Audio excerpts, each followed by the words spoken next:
Assalamualaikum warahmatullahi wabarakatuh. Perkenalkan, nama saya Adista Sofia Mumtaz, NIM B11230078.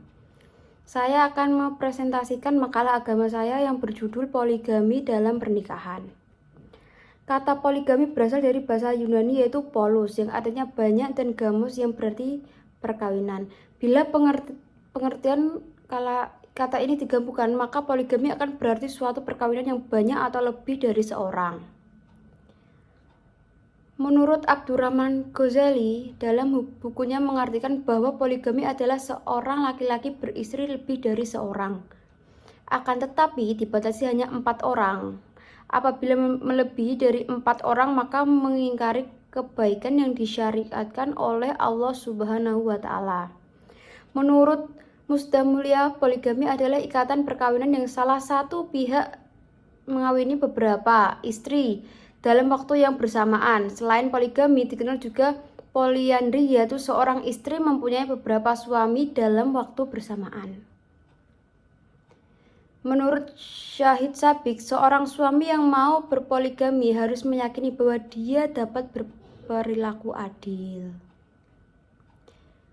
Islam memperbolehkannya poligami dengan jumlah wanita yang terbatas dan tidak mengharuskan umatnya melaksanakan monogami mutlak, dengan pengertian seorang laki-laki hanya boleh beristri seorang wanita dalam keadaan dan situasi apapun.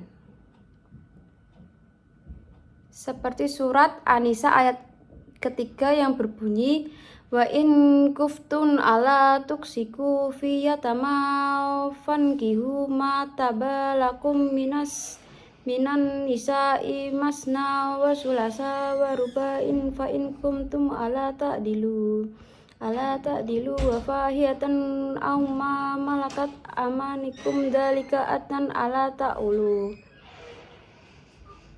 Ayat ini merupakan kelanjutan tentang memelihara anak yatim. Menurut tafsir Aisyah, ayat ini turun karena menjawab pertanyaan Urwah bin Zubair kepada Aisyah, istri Nabi Shallallahu Alaihi Wasallam, tentang ayat ini. Lalu beliau menjawabnya, wahai anak saudara perempuanku.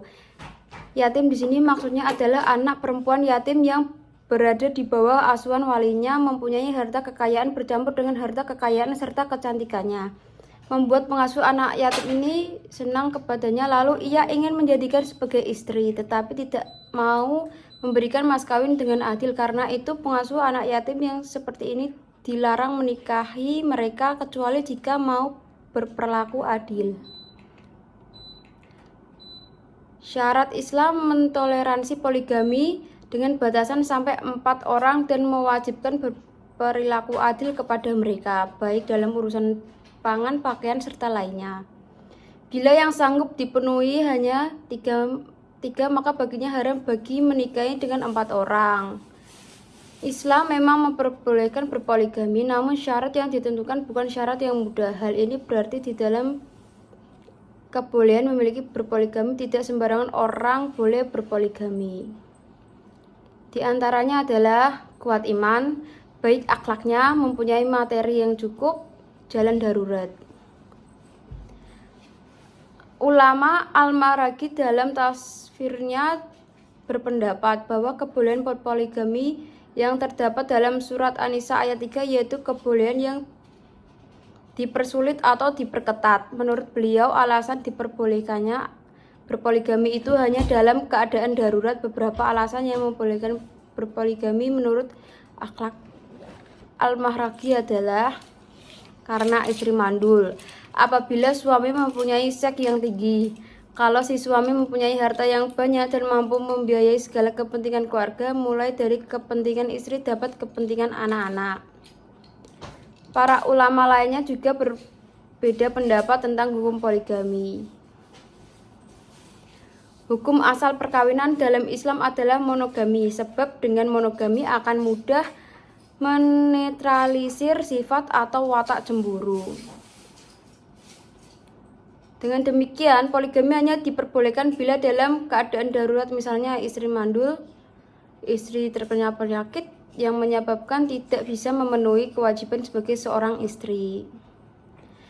Menurut Al-Attar dalam bukunya Ta'adud az-zaujat sebagaimana dikutip oleh Khairuddin Nasution dalam bukunya Riba dan Poligami. Sebuah studi atas pemikiran Muhammad Abduh menjelaskan 4 dampak negatif dari poligami, yakni menimbulkan kecemburuan antar istri, menimbulkan kekhawatiran dan kegelisahan di kalangan istri jika suami tidak dapat berperilaku adil. Anak-anak yang lahir dari ibu yang berbeda sangat rawan terjadi permusuhan atau persaingan yang tidak sehat, kekacauan dalam bidang ekonomi.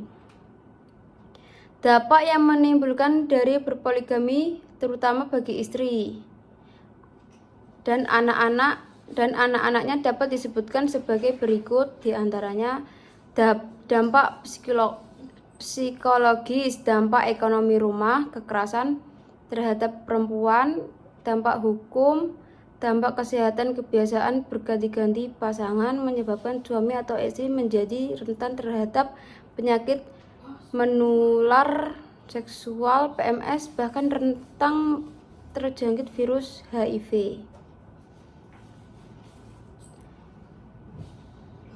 Poligami merupakan ikatan perkawinan dalam hal mana suami mengawini lebih dari satu istri.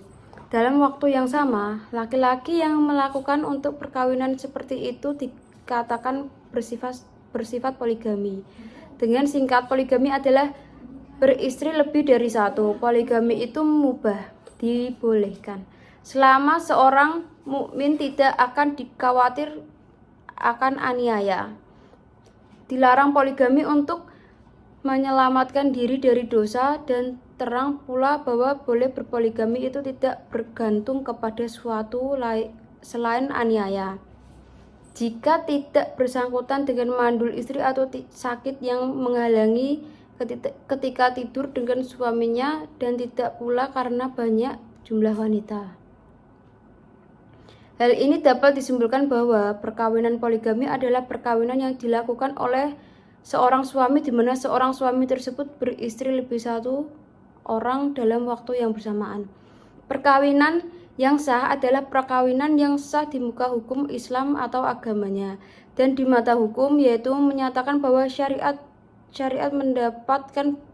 mendapatkan sah suatu perkawinan, ialah kedua belah pihak harus telah mencapai umur yang diterapkan dalam undang-undang, yaitu untuk seorang laki-laki 18 tahun dan untuk seorang perempuan 15 tahun. Harus ada persetujuan bebas antara kedua belah pihak. Untuk seorang perempuan yang sudah pernah kawin harus lewat 300 hari dahulu sesudah putusan perkawinan pertama. Tidak ada larangan bagi undang-undang bagi kedua belah pihak. Untuk pihak yang masih di bawah umur harus ada izin dari orang tua atau walinya. Sekian, terima kasih. Wassalamualaikum warahmatullahi wabarakatuh.